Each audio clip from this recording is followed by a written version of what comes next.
Hey, what's up, people? Welcome back to another video. In this video, I'll show you how to deposit crypto to Redot Pay and starting using it. As you can see, this is my blockchain crypto wallet, and I'll go to Redot Pay, and you can see that this is where I need to deposit. I'll click on deposit and select the currency or the crypto. I'll select BTC, and quickly copy the wallet address, and then I'll go back to my blockchain, and here I'll need to select Bitcoin because I want to transfer Bitcoin, and click on send Bitcoin.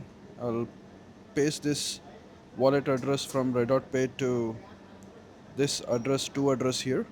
I'll paste this address and click on next, and I'll enter the amount.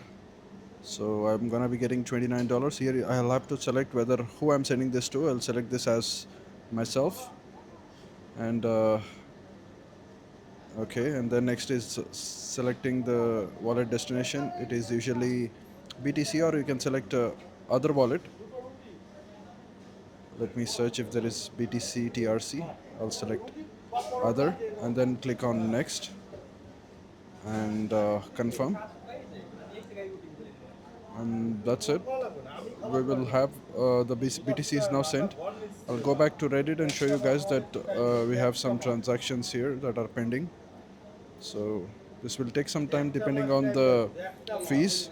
So after it's completed, after the transaction is confirmed, you will get this amount in the Redot Pay. You can see I've shown you the screenshot where the deposit is successful, and I'll also show you the screenshot of my transactions that now shows successful. So that's how you do it. Thank you so much for watching. I'll see you in the next one. Bye bye.